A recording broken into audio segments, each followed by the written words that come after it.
Good to go. Hello, everyone, and welcome to our KM meeting, to our KM, I would say, annual meeting, because every year in Israel, we hold three events. We hold a long event where we meet together, hug together, and share KM stories. We hold a half-day event where we go to another organization and learn what they are doing. And we hold a short but very special event every year already, I think for over 10 years, where when we hear and we listen and we learn from KMers around the world. And we already had all continents, I believe, or almost all continents. And we had people from all kinds of places. And today I'm very pleased that we have with us Michael Bell, who accepted my invitation and will be sharing his story with us today. Before I continue, I want to say that this is the opening of our KM late week events, as we deferred our events because of holidays here. Tomorrow, for those who are yet interested, we have a hackathon, a physical hackathon in Tel Aviv. So whoever wants details, please ask later on. One more thing, we are inviting all the Israeli KM Forum and also, of course, people from the KM Global Forum to join us on December the 5th when we will be holding the last KMGN roundtable of the year. We hold every year 5 or 6 KMGN roundtables, and the last one this year is a special event because we decided that it will be an event that joins together all the major networks of KM around the world. So we are working mainly with SIKM, Stan Garfield. I believe that everyone knows him from Community of Practice that he holds. And on the other hand, APQC, sitting in Texas. So together, these three networks, and now we already have KM4Dev probably joining, and Real KM joining, and Pioneer Knowledge Services joining. We're going to hold a joint event. So people, please answer the question now. What do you think will be happening in 2025? Because this roundtable will deal with KM Trends 2025. And B, register to the event. We already have there something like 200 people. I think it's the largest virtual KM event that we held ever. But I will stop now because today we have, as I said, Michael Bell, and he's our special guest of today. So thank you everyone who joined us from Israel, from the US, and from all over the world. If I saw, here Anahit is with us also. Anahit, please say hello. And Anahit, you're joining us from Armenia? Armenia, yes, from Armenia. Yes, hello everyone. Thank you for having me here. Thank you so much. And we have Kim. Kim is joining us from Australia? Or am I missing something? No. London. Thank you. Kim's joining us from where? London. London, yes. I think that I understood my mistake when I saw your background. So we have people from all over the world here, and thank you again for joining. And I want to introduce Michael Bell. Michael Bell is the Chief Knowledge Officer of the John Kennedy Space Center and also serves as the Program Manager for the agency's Lessons Learned Information System. In this position, he promotes and facilitates knowledge collection and knowledge sharing. Bell joined the Kennedy Search Center in 1994 as a management analyst. All of us joined, all the old ones have joined not as KMers. And he started in the Human Resources Directorate. And before he was in NASA, he worked in some electronics manufacturing industry as an industrial engineering, design, and managing factory layout projects. So, and he has a BA, and he has a Master of Science and a doctorate in industrial engineering from the University of Miami, the last. So thank you, Michael, for joining us. We appreciate it very much. We know that it's not for granted that every day someone calls you in and you find the time. So thank you. And I want to start. And if we spoke about a few sentences how you joined NASA and started working in KM. Can you please start and sharing with us your story? How did you enter the KM journey? How did you enter into the KM profession? What's your journey here? I can just unmute yourself, please. Thank you for having me. I'm delighted to be here and share my story. And as I was saying earlier, I can't really talk to an audience without some PowerPoint charts. So I'm sharing my screen now with a few PowerPoint slides. Hopefully you can see those.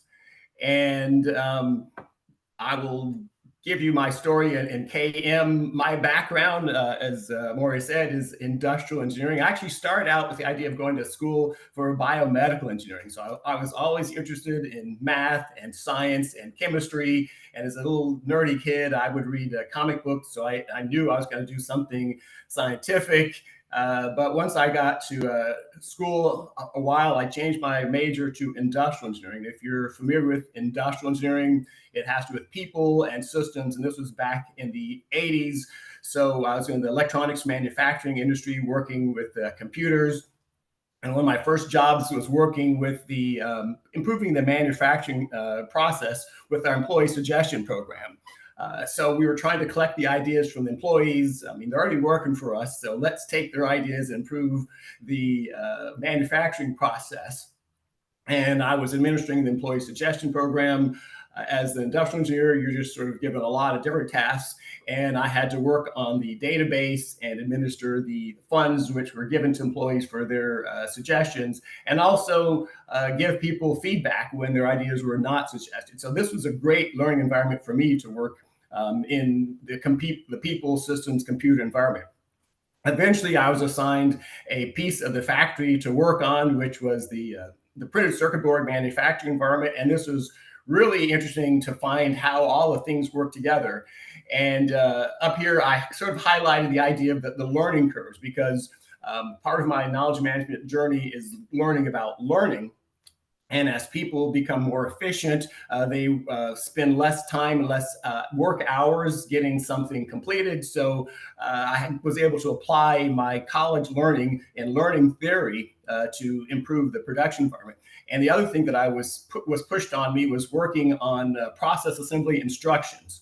The design engineers would love to say, here is a product for a computer. Now, you guys in manufacturing, make sure the people on the production floor know how to put it together. So there's a whole science behind work instructions and writing down ways to get people to assemble things. There's little tiny nuances. We talk about explicit knowledge and tacit knowledge.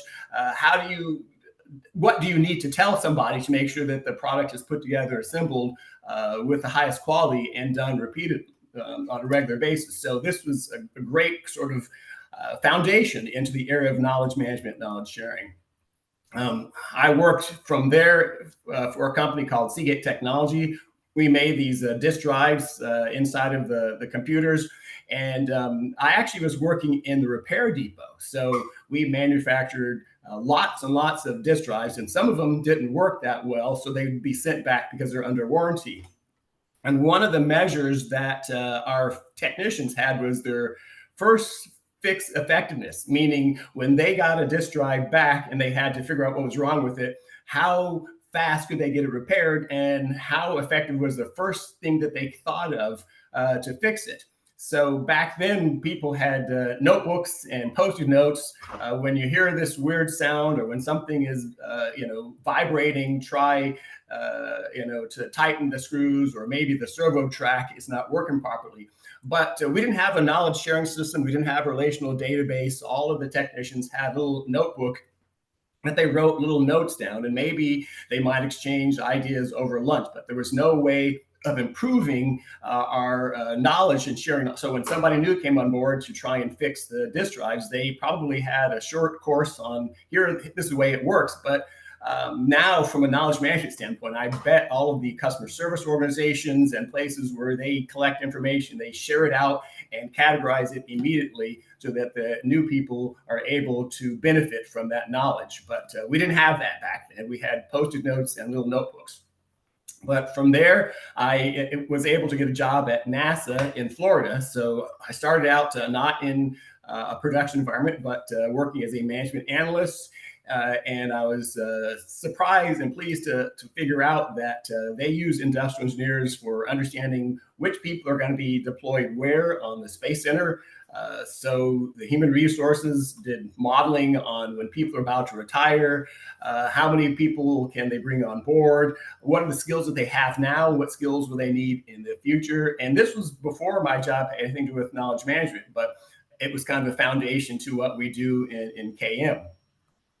And around the same time, there was a big, every 4 years we get a new government, and there's excitement around, what are we going to change? So the idea of making government work like a business was a big initiative. And so we had a strategic plan for the government, and all the employees' tasks had to be connected up to our overall agency strategic goals. And one of my jobs at that point was to work on this KSE scorecard. So we had this big information system that was going to tell us how we're doing and connect all of our work and our activities and our skills, connect up with the KSE scorecard. And that was an interesting assignment for me to understand how do you deploy a large project across the center, what are the things that are involved, convincing people that they needed to do this additional work that they weren't doing before to be part of this data capture system. And after that project came and then went, I took maybe a side job working in facilities, and I don't know how this function really prepared me for KM, except that as a portfolio manager, we looked at the repair work and all the different areas across the center. And my job was to make sure that nobody was 100% satisfied with the amount of money they were getting. So maybe that's another thing in knowledge management. You have to kind of maybe optimize a system, but there's still going to be some trade-offs. And I definitely had to do some trade-offs to tell people you can't get everything you want, but here's what you need. And that was part of that task of sort of managing that portfolio of projects. But eventually, I was moved into a function for process improvement because the government focused on the Malcolm Baldrige Quality Award. We were going to be benchmarking a lot of other organizations. And of course, NASA being a high-profile location, people were wanting to ask us, how are you doing things? So we looked at our processes. And as a government organization, we already had a lot of documented procedures and regulations. So we would look at their process and compare it with our process. And my job was to make those connections and also do some analysis on what we could change, what we can adapt. We decided to, it was decided for us to be part of the Quality Management System Certification, ISO 9000. I assume most people are familiar with the international standards for quality. So we put together a combined system for all the quality management system that we had. We already had lots of pieces of the system, but we wove it together in an integrated management system. And I was the management system lead. So whenever we had third-party assessors come and ask us about our quality management system, I was the person that was connecting them with different aspects of it. So it was great to get the big picture of the entire center and also to be knowledgeable about what was going on where, and to understand that we had process documentation of what was happening. Again, part of knowledge management is knowing, what is important to document and maybe some of the things that we didn't have to have very granular information on. And part of that task, I was a team facilitator. So as a knowledge manager, I think it's a good skill to be able to do some facilitation and some team building, some conducting some roles and goals, responsibilities in different meetings, even some mediation when there are disputes on what the correct answer is. And that's a good skill, I think, for a KMer to have as well. Along the way, I finished my advanced degree and began teaching. Of course, quality management was one of the courses I was able to teach. But as a knowledge manager, being understanding the learning process and teaching is something which is good to have in your quiver of tools, your toolkit. So I enjoyed being in the classroom, and most of the time when I was teaching adult learners. So these are people who had, for some reason, hadn't finished their degree. They're going back later in life, and they really brought a lot of knowledge about the real world, maybe versus some 18-year-olds who only knew what they had read in a book. But the people that I was teaching actually had real world experience. And that was a fascinating thing to be a part of. Eventually, somebody that I was working with was taking a short leave of absence, and she asked me to stand in for her as a lessons learned program manager. This was only going to be a short stint for me. She trusted that I was not going to be trying to take over her job while she was gone, and I just was there for a short amount of time while she was out on maternity leave. But when she came back, she decided to go in a different direction, and I applied for her job anyway and became the lessons learned program manager. So we have an agency-wide network of folks who were involved with the lessons learned system, and the point person, myself, was just coordinating the activities. But over a period of time, NASA transitioned from having a lessons learned program to a knowledge management program, and the agency appointed a chief knowledge officer, and I was the center chief knowledge officer for the Kennedy Space Center, and also working with our engineering organization for knowledge sharing, knowledge management. We created the Kennedy Engineering Academy, and for my background in lessons learned knowledge management, it was a perfect fit to take over that. And so this was basically my journey into KM as a young kid interested in math and science and engineering, and then having worked in the manufacturing environment, assembly instructions, and making sure that we were able to understand how things are put together, and then the jobs as a facilitator and business systems manager just naturally, I think, led me to the role of CKO. Now I know there are people who can get a degree in knowledge management, but when I was a kid, when I was younger, you didn't get a degree in knowledge management. You sort of came by it through various methods and experiences. And that is my journey in KM. You know, there's so many KM, first of all, fascinating. I wanted to show you, there's so many KM solutions. And many times when people ask me as to the various solutions of their portals and there are communities of practice, I say, all of them are my beloved children, but lessons learned is the most beloved one, without neglecting, of course, any of the others. So I think that is something that we surely share together as you came to KM through the lessons learned opportunity. So I believe that's also one of your beloved children or solutions, or however we call these initiatives that we run in the organizations. Fascinating. I think that we share the generation of those who didn't decide to learn KM, rather found it almost by chance, but if I'm looking at your journey, it wasn't really only by chance, because you probably got caught in the things that you love, and those led you, without knowing the name, into KM. So thank you again. And now we are so curious to learn, how does KM look in NASA, also in the Kennedy Research Center, and in general? What do they do? How many KMers do they have? What do they do independently? What do they do together? We are sure that, wow, I'll stop and we'll start listening. All right. Well, I have put together another deck just about NASA's KM activity. So let me talk about what happens at NASA, at the agency level and at the senator level. So I am the Chief Knowledge Officer for the Kennedy Space Center. And I like to say, again, just like my personal journey, it wasn't NASA's story in KM is not a straight line. We've had some twists and turns and have made it into what it is today. by a lot of outside forces and inside forces. But I think we started in, part of the NASA Authorization Act as a public agency, as a civilian agency. Our idea was to share knowledge with other government agencies and with the general public. So we've always had this idea that we are doing something for the good of other organizations and for the country. Of course, over the period of time, different knowledge tools developed, like document management tools. And around the 90s, we had a lessons learned system, which was developed, originally was a paper-based system and then became a web-based tool.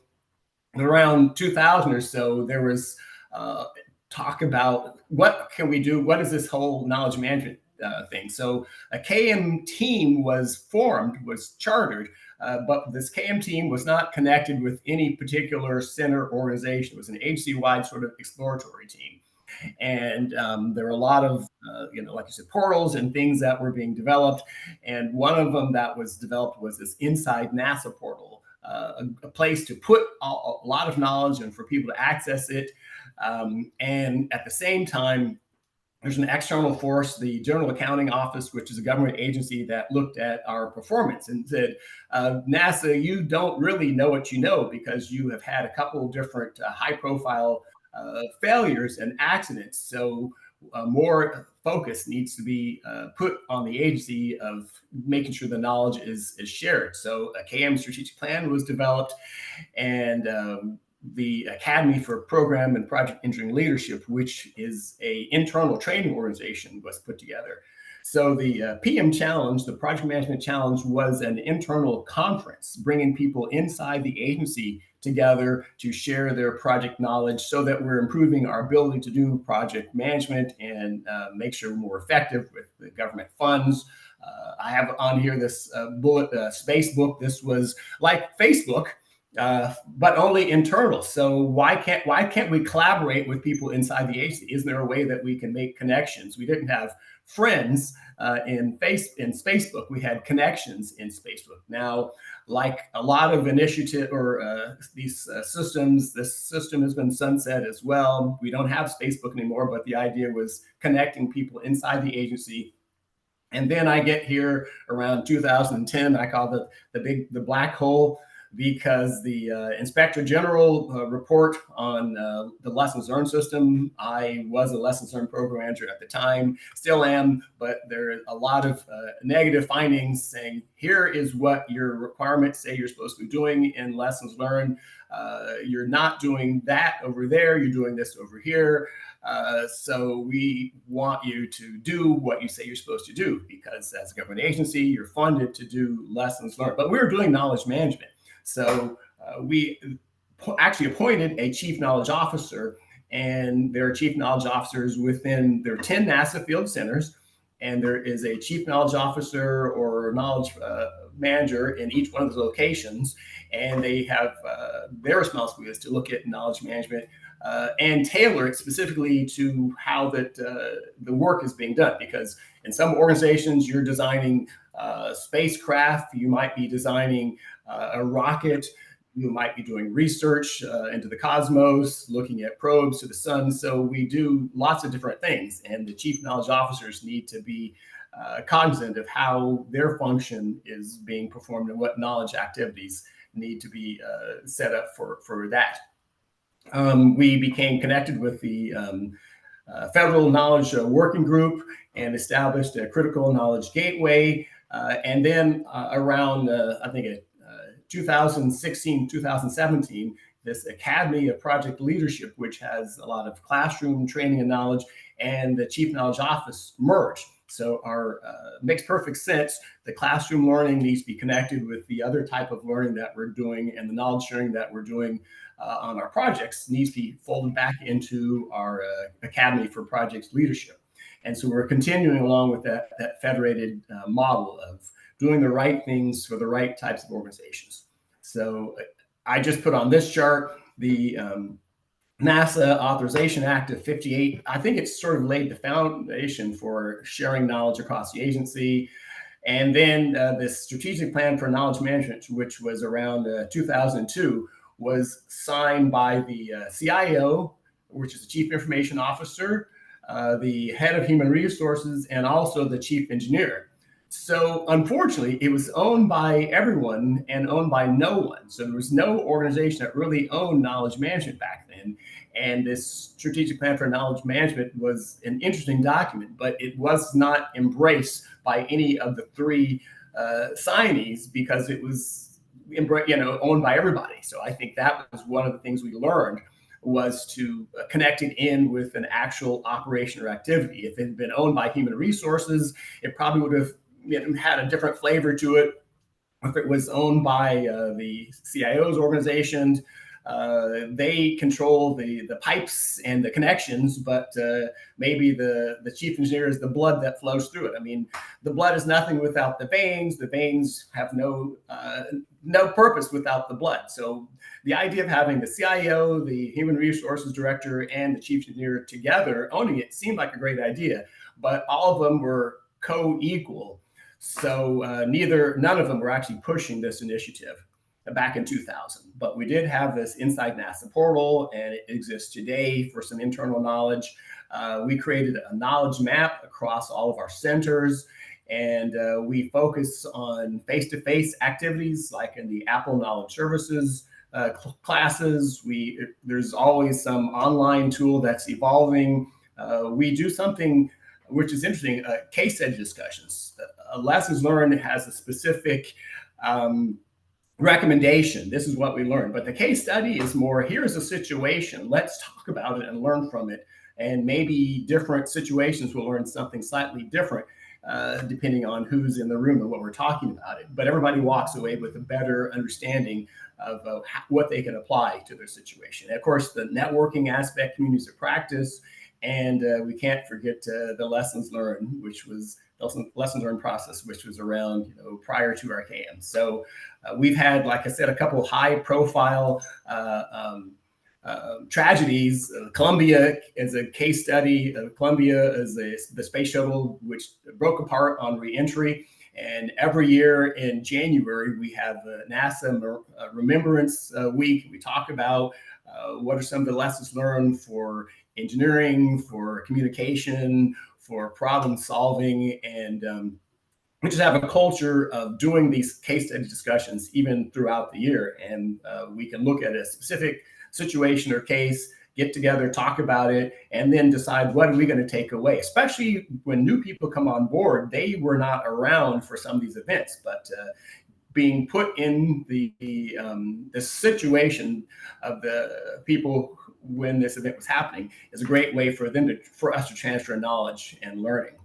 Of course, we have online tools. There's a huge YouTube channel of NASA videos, Critical Knowledge Gateway, and we have a toolbox of knowledge management activities that people can call upon, because knowledge sharing is actually a competency that we have in our Apple Knowledge Services group.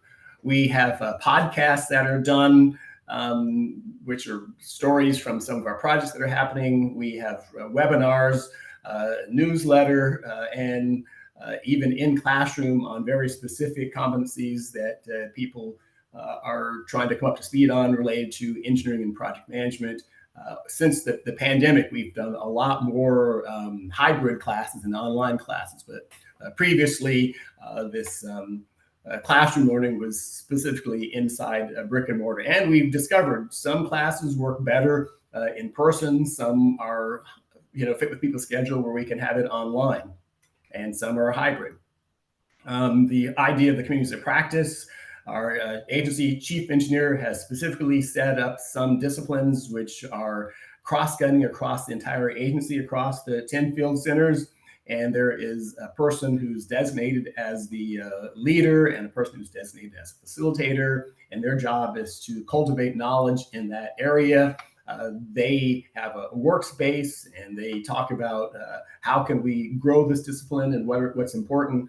And we're continually looking at which communities we need to focus on. Maybe there's some communities that need to be sunset. Maybe they're not as active. So like I said, Stan Garfield probably give us a lot of information on the idea of communities and which communities we might want to focus on. We have agency librarians, and they're able to help people find information. It's a full-time job keeping up with all of the ways and places and systems where we have books and knowledge and repositories. So having a navigator to help you is important, and you can actually ask the librarian to help find NASA sources and even sources outside the government for knowledge sharing. And of course, my function with the Lessons Learned program and our after action review, we pause and learn what worked after a mission, what can we change, what do we need to take forward. Maybe it's just a learning opportunity for the team. Maybe it's something we really want to promulgate across the agency.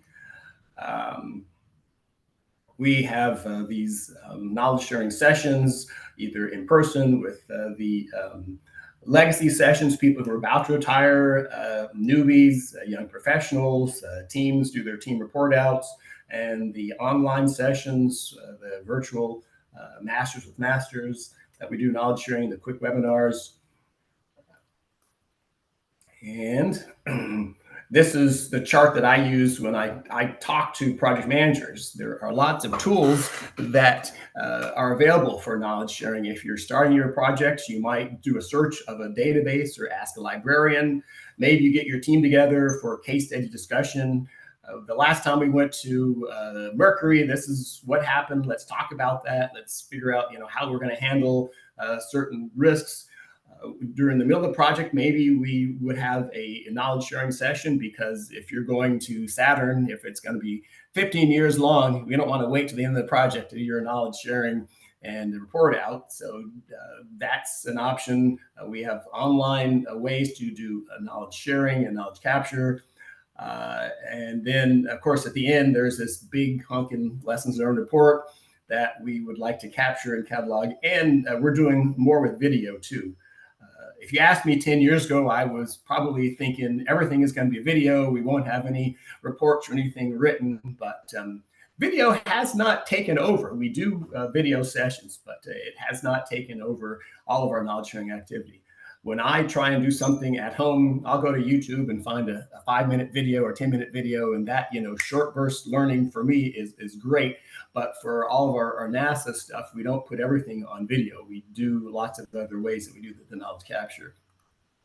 And that's kind of how NASA's knowledge sharing portfolio is set up. Oh, wow. I have so many questions, but let's open it to the audience to hear the questions from the audience as to the total, to the program, or to specific parts of it. People, you may unmute yourself. You can raise your hand, or you can write in the chat. We are open to questions. Yes, if I may. First of all, Yes, Michael, please. thanks for the enlightening journey and Ishaq, please introduce yourself.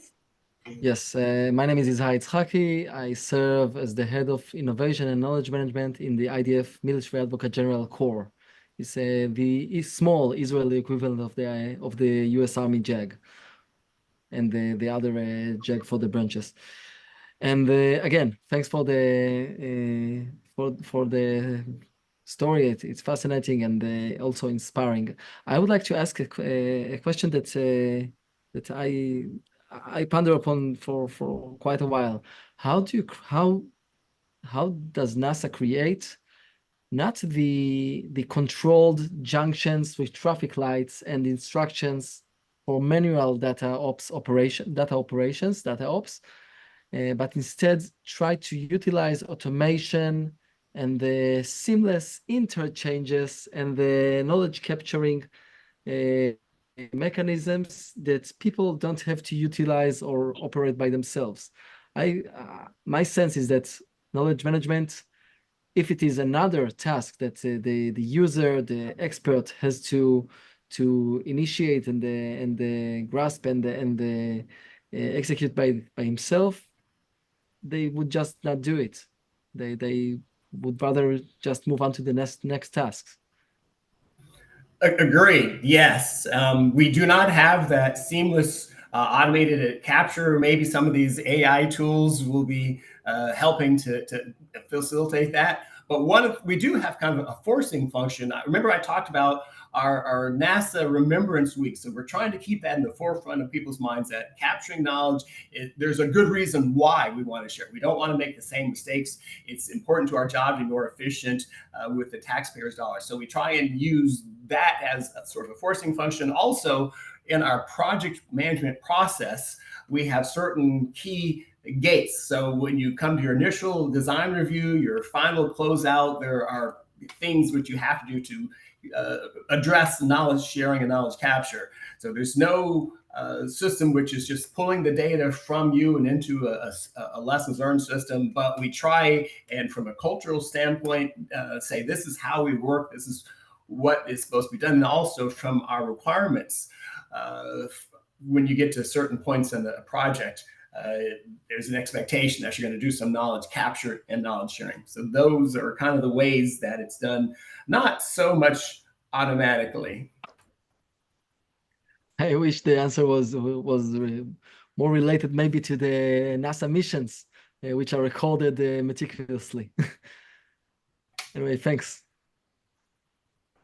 Yes, additional questions, please. Carl Denisel here. Oh, sorry. Okay. We have here a question that was sent to me. Do we believe that we are near the end of the KM theoretical research? If not, what subjects do you believe should we keep be researching? Michael, connecting research and. I don't think we're near the end of the KM research. I see a lot.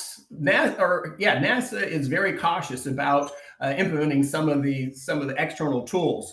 So the tools that are summarizing data or summarizing conversations, to me, we're right on the edge, because I know, was it Copilot, and even in Zoom, where their AI will summarize the information that's being delivered and then provide you something to that. And the next step, I think, is to validate that, to make sure what the AI is doing is not biased or it's not hallucinating. So, to me, that's sort of the near term frontier that is going to really help with knowledge management. Because when people ask me, say, I want to do my knowledge capture on it, want to do lessons learned, but I don't have the time, I don't have the resources. My project has 4 FTE and I have planned 8 FTE. So I don't have any time to spare to do knowledge sharing. But I think some of these AI tools will help at least collect the lessons learned information, and then you'll want to organize it and categorize. And I think I'm impressed. I think I saw a tool where you can upload a PDF file and then it will create a podcast. And the podcast sounded interesting, sounded somewhat realistic. So they're able to do some interesting things, with formatting stuff. So I don't think we're done. And after we get this ability to have a conversation with Moria and I, and then click a button and it gives me a document with the lessons learned. We're close to having something like that. I think we can look at a lot of other things, but to me, that'd be great. So I can tell people you don't need another FTE to capture this one pager or create this video, because we have the tools that will help us do that. Right now, we don't have that. I think that we are on our way, not to replacing people by machines, but maybe getting the help of machines, because it's not only the machine or us, but it's the conjunction. We, for example, in ROM, in my company, we have developed several agents, and one of them is an agent that helps you in your lessons learned process. So I won't say that it does it all alone, but it does quite a good job in helping you dive deeper and getting to the root core analysis, and having the root core analysis, getting to the root causes. That's one example. I'll give another example. We have one of our agents that helps us write lessons in a much better way, because we have the rules. We as KMers have the rules. And when we give them the rules how to write it best, AI helps fabulously. Okay, we have additional questions from the participants. The next question came from Carl asking, how does NASA manage its IP?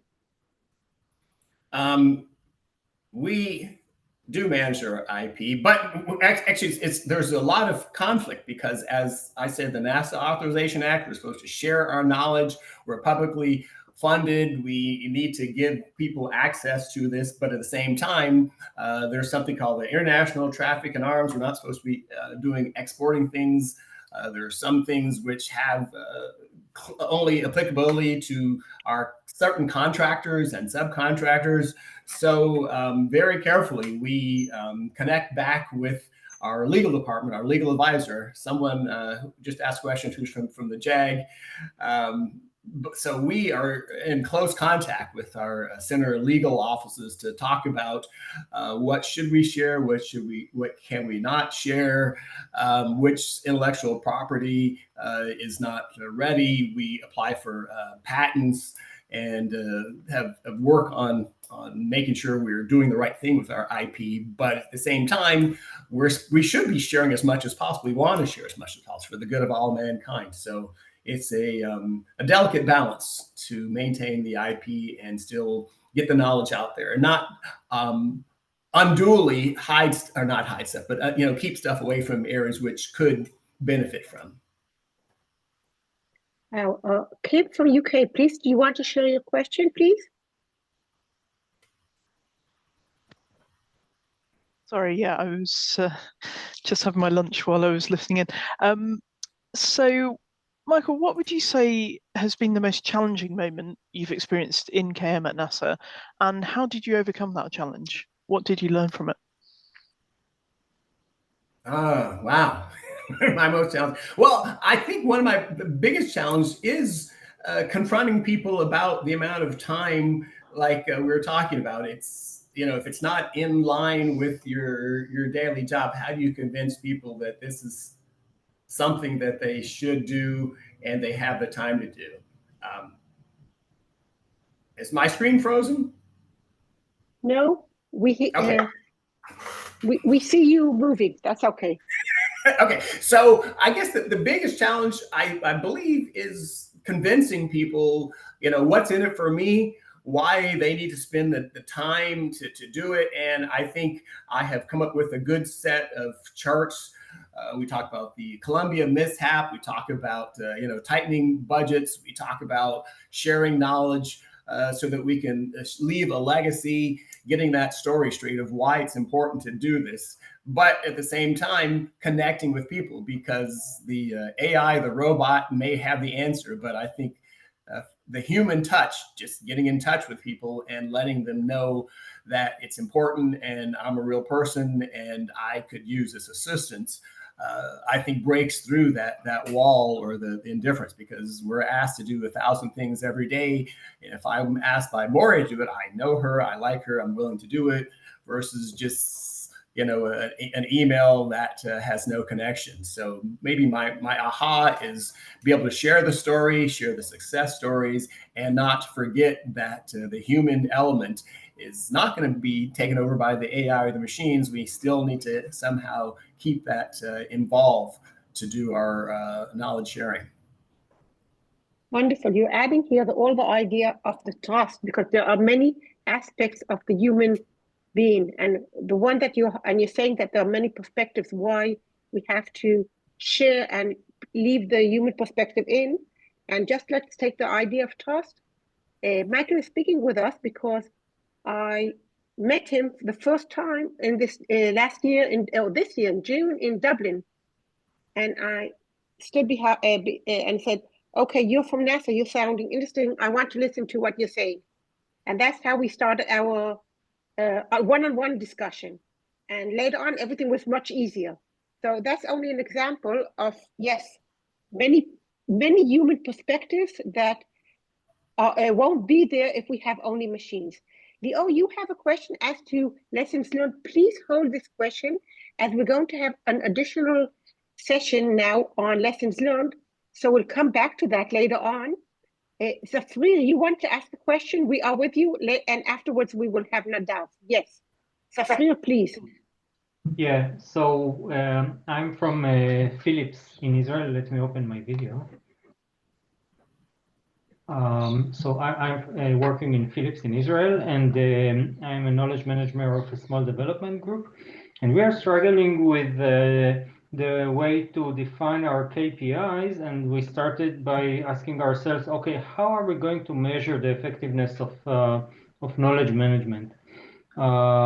It's a very broad question, but I wanted to ask if there are any kind of KPIs or any means to define the effectiveness of knowledge management in NASA.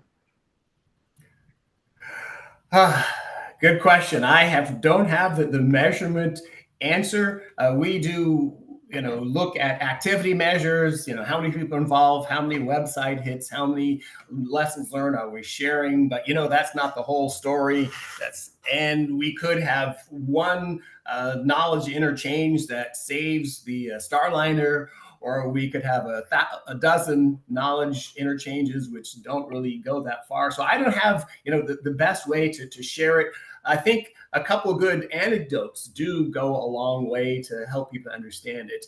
I don't have the right KPI. We're actually looking at starting that conversation again as what we should measure and what makes the most sense to tell the story. But I will defer to maybe someone else who has the answer for that. I think that Hank Malik from UK has shared some KPIs lately. And there's one more, Benjamin something from the US. I can find the details, but yes, but Michael, if you find something in the future, please share it with us and we will be happy to share it with the community. Nadav, we are with you now. Yes, can you hear me? Yes, we cannot see you. Do you have a camera? Yes, I'm also in the military, but in a place that I can't share my camera, so I'm sorry about that. So you can only hear me All understood. speak. We hear you. Thank you. So my question is about a talk, a lecture to NASA employees by a guy named Dustin from Smarter Every Day about the lessons learned from the Apollo mission regarding the Artemis, the current Artemis plan.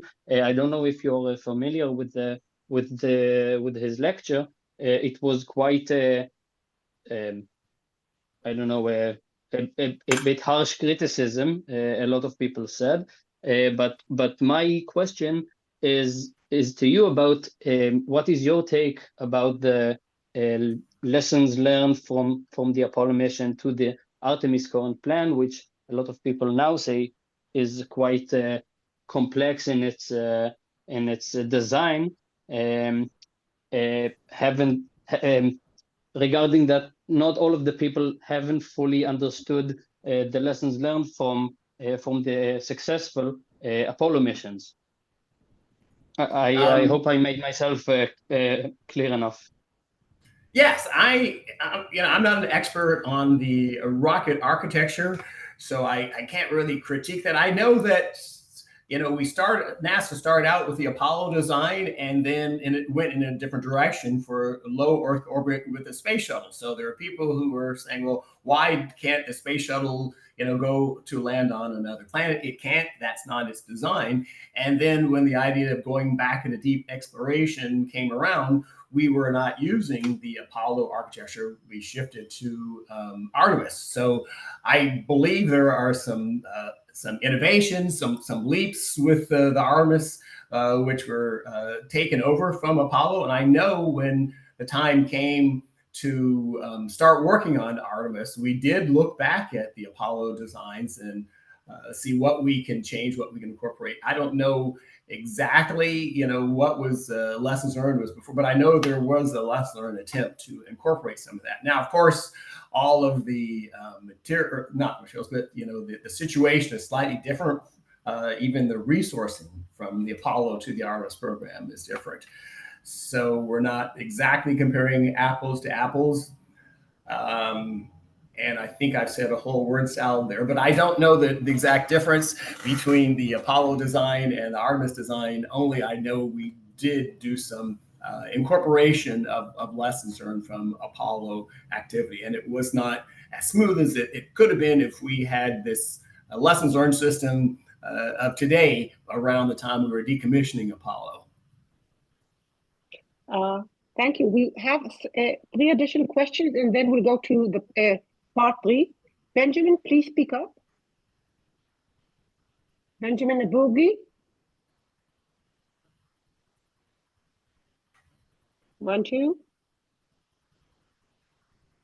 I'll share his question. This has been a lot of work, comprehensive with great consistency. How can we ensure this kind of consistency in the agriculture sector, especially in Africa? Just a minute.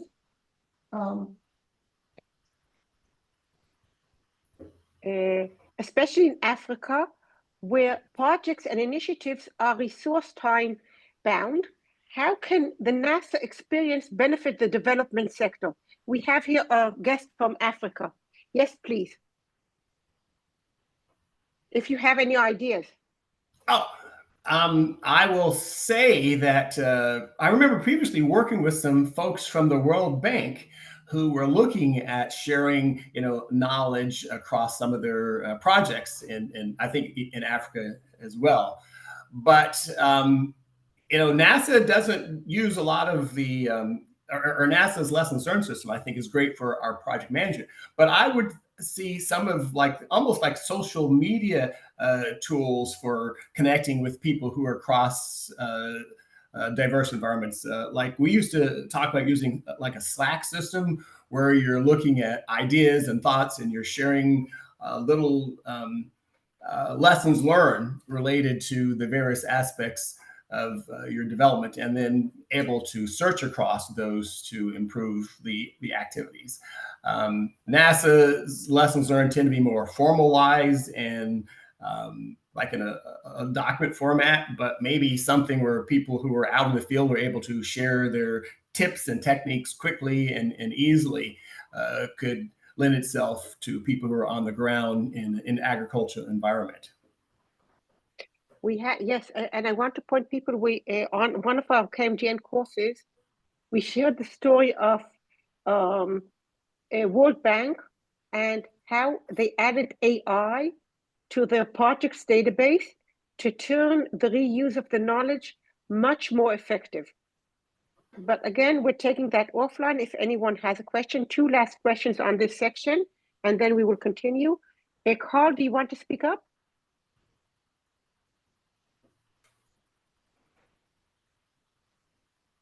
Okay, I'll help Carl here. Is there a base KMS that can be adopted by everyone to ensure that there is a similar format and ordered content?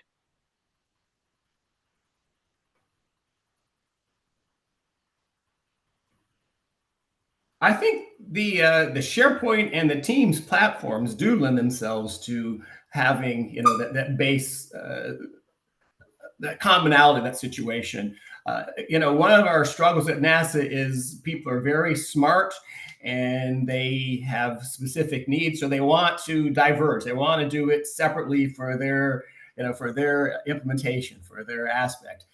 If we were a for-profit organization or a very narrowly focused organization, we might have more rigid standardization, but because we do so many different things and we have kind of a federated model, we're not as standardized as you might expect. But I think if we had started years ago with a platform like an agency-wide system for Teams or SharePoint, maybe we would have more of a standardization. But we allow people to tailor stuff and be flexible and still get their job done. Our lessons learned system, which I'll talk to you in a minute, has standard fields that we use. And when an organization wants to create something that's going to meet their needs, they use the agency lessons learned model so that we're sharing the same common stuff and we can connect across these disparate systems. So we do have different systems that are tailored for very specific locations and needs. Wonderful. So we see here two things. You're demonstrating how the KM, as we always say, has to be refined to the organization's culture. And the context of NASA, of smart people who think they are also smart. Not only they are smart and they want the independence and they want to decide by themselves.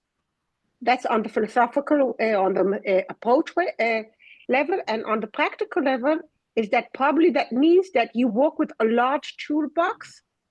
And you mentioned the word toolbox in your slides, where everyone can use what they think is best for them. So the toolbox is the practical way how to translate this wide approach into action. Last question of Amiram. Amiram, last question for this part, please.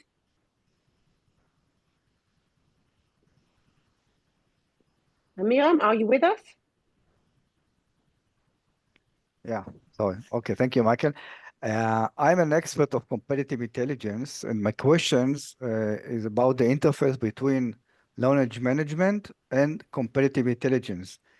Does NASA integrate any form of competitive intelligence, like, let's say, tracking global technological advancements or analyzing private aerospace companies' innovations as part of its knowledge management strategy? That's a good question. The knowledge management program is primarily focused internally. I understand when we are looking at a specific project or research area, they do these broad area announcements where they're looking across the world, you know, what's the state of the art, or if we're designing something specifically, looking at the technology that's available. KM program, that is not one of our threads, is the competitive intelligence. We're looking at our own capability, skill mix, our own knowledge that we're trying to promulgate across the agency. But there are other areas that are not part of the KM team that are looking at external. Actually, we do have a system for crowdsourcing. We're actually looking outside, maybe not competitively, but we do competitions to get people from outside of NASA across all of the US to help solve some problems. So we try to incorporate ideas outside of the organization into, and that's not part of the KM program, but that is one of the systems that are available. But the KM program doesn't specifically look at competitive intelligence and bringing that knowledge in. Thank you. Okay, that takes us to the last part. Back in 2021, former KM, one of the KM managers of NASA, Roger Forsgren, comes up with a book, publishes a book named Lean Knowledge Management. And in this book, Roger speaks about not being able to go with all the wide toolbox, all the wide initiatives, but deciding or having to take a stand on what you do in KM if you don't have money for it all, if you don't have the budget for it all. And the lean knowledge management says we're not focusing on everything. We're taking lessons learned, turning it to be our main theme of knowledge management. And the biggest thing of knowledge management in NASA equals lessons learned. Lessons learned is our main initiative. So, Michael, you're also an expert, and as we know now, your roots come from lessons learned. So if you can dive deeper into the initiative of lessons learned in NASA, we can all learn from you and from what is happening. Please. Yes, I started in lessons learned as my intro into KM. And so I'll tell you about the NASA lessons learned system. Like I said, I think I've kind of polished the story of why we want to do this. We want to do lessons learned to bring new people on board. When people lead projects, the project continuity want to share the knowledge, the lessons learned that way. We don't want to make the same mistakes. We don't want to have congressional exposure and publicity for doing something over and over again. One of the interesting stories, one of our previous safety administrators talks about rationale for rules and when we can violate them or when we can tailor them. So the lessons learned database helps us to understand some of the things that have happened in the past. And maybe that's why we have this particular requirement, but it's not a requirement for all situations. And here's a way that we don't have to follow that requirement if we understand why that requirement was developed.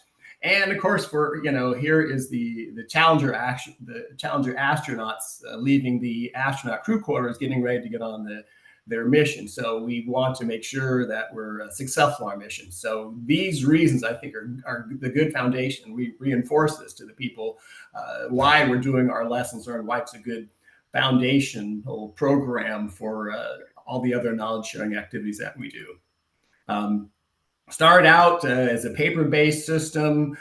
There were several reports that said you're not sharing it broadly with project managers. Projects are not as effective as they could be. So there is emphasis on connecting the knowledge management lessons learned activity with our agency chief engineer. So the engineering process is the backbone of our lessons learned system. Part of the engineering process is to incorporate new knowledge in your engineering activities and also to share knowledge when we complete these activities.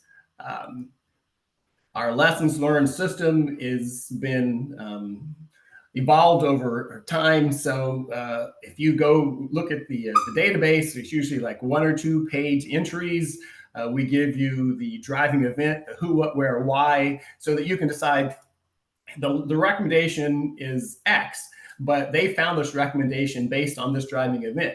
It does apply to me, or maybe it doesn't apply to my situation. So the formatting it with this driving event, background information, the lessons learned, and then having a separate recommendation. Sometimes those recommendations are very concrete and we change the process, we change the policy right away. Other times it's recommendation says, well, the next time we plan a mission to Pluto, this is something that we could do. So they're either very specific, it's not a corrective action in the lessons learned system, the corrective action has already taken place, or it's more of a general idea of something that we could learn from. We have a set of requirements that we operate through. If you're doing a space flight project, if you're doing an information technology project, if you're doing a research project, if you're designing software, if you're doing systems engineering, these are agency requirements, and these connect back to doing a lessons learned report or searching for lessons learned. So it's a good forcing function to do this knowledge sharing, knowledge management activity. And just here's an example, here in one of the documents at the very end, it says when you're in the decommissioning phase to submit your lessons learned report. So that's hardwired into what we do. And we talk about lessons learned as a cycle, maybe at a key test point. We may be collecting lessons learned, maybe when something goes wrong, a mishap, or just when the mission's complete. We do our pause and learn activity, what worked, what didn't work, what can we change, and we feed this into our system, and we should be able to search that system and share that knowledge at a later date. We have these major lessons learned reports, also the Constellation program, the space station program has been, space stations I think has been in orbit for 25 years. So at various aspects, we'll stop and ask, what have we learned? What can we share about how that system was designed, how it's operating, the current state of the activity there. And as I alluded to earlier, we have a lot of smart people who want to do lessons learned, tailored to their function. So centers have lessons learned activities. We have an agency lessons learned system. We also have a public facing lessons learned system. So we share knowledge outside of NASA, and then we have NASA-only lessons learned systems. And since we are working with subcontractors, we get lessons learned from them, but we have very specific requirements which knowledge we're going to share broadly inside of NASA, maybe only with a certain set of people inside NASA. So there is not one Google search where you can find everything inside of NASA. And there are good reasons why some people don't have access to specific information. So when you're inside of a lessons learned system, you can submit a lesson, and we don't take anonymous lessons. When you submit a lesson, your name and your information is put with that lesson. We go through the process of vetting the lesson, making sure we understand where it's going to apply and how it can be worded, so that it'll be understood. And, you know, as knowledge managers, you realize we could write something back in the 90s or 2005, and 15 years later, do we understand what it was? Because maybe some of the terminology has changed. Maybe what we thought was perfectly clear might not be as universal. So that is an ongoing challenge of keeping this, or writing the lesson so that they will stand the test of time. We have, you know, the 10 field centers. There's a lessons learned point of contact at each one of these centers. They have a lessons learned committee. And then there are even people who are outside of this lessons learned process who are going to be touched by creating a new lesson or vetting a lesson. It's not everybody's full-time job, but at any point in time, someone may be connected up with the lessons learned system. And as a program manager, I report to the chief knowledge officer, who reports in with the chief engineering. So it's owned by the chief engineer versus the previous iteration of the knowledge management system, which was signed by a lot of people, but did not have a specific reporting structure and a home. Again, we have these, you know, processes of who's going to do what when. We love having the flow charts. As engineers, we'll review it to see if it's going to be shareable outside of the agency, whether it's holding, you know, has some information which is internal. We want to make sure that it's valid and correct. So following this flow chart, it does take a little bit of time. And if you want to quickly get something out there, the lessons learned system, you know, doesn't just release information willy-nilly. We want to have a review process. And we want to understand whether it's readable, whether it has good recommendations, the acronyms and jargon. We love our acronyms in NASA, and sometimes we'll reuse the acronyms. So making sure that we have that information, we're not pointing fingers and blaming people when we're writing up our lessons learned system. And the nice thing about, if you can do lots of things in knowledge management, you can create a lessons learned entry. So as Roger said, it's something concrete that you can point to, which you can connect to your other lessons learned, the case study discussions, the skill mix, and the succession planning, the knowledge continuity, all those different aspects of knowledge sharing are, you know, maybe more squishy, but at least when you talk about the lessons learned system, you can create a lessons learned entry and connect that to what you're doing from sharing knowledge.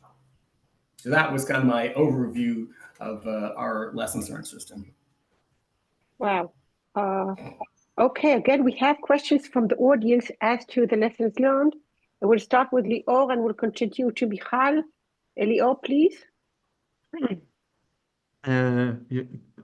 Just making sure that you can hear me. We can hear you. Great. So, Michael, first, thanks a lot for your inspiring talk and for giving it the time. I was wondering regarding the relationship between lessons learned or after action review and your L&D department or training team. What's the relationship between these two bodies? Is there some sort of implementation of knowledge that's been created by lessons learned or after action review that's being implemented through the L&D or training departments? Do you have like this holistic view of it, or are you just maintaining the lessons learned as an effort by the KM practitioners? So I was really wondering how do you do that? I can say definitively yes. Moria pointed to Roger Forsgren, and Roger was the first chief knowledge officer who also had the Academy for Project Leadership. So previously, the classroom learning was, in one vein, and the CKO was a separate place. But now our agency chief knowledge officer, which is where the lessons learned program is, the active reviews, and also the classroom learning training happens as well.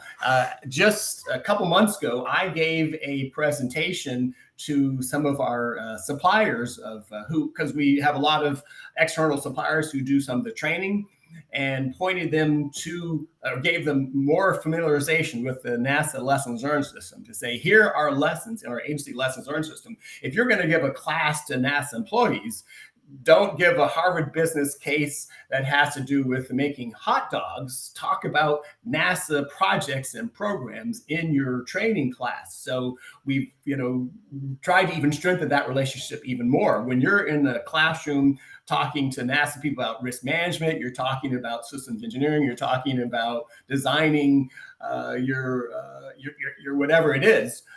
Use NASA knowledge in those classes. So we've always, had that concept, but I think over the last couple of years, we've even strengthened that more to make sure that we're using our lessons learned, using our NASA knowledge, our NASA experts to come to the classes and talk to NASA employees versus just talking abstract in general. Thank you. Michal, you wanted to ask a question?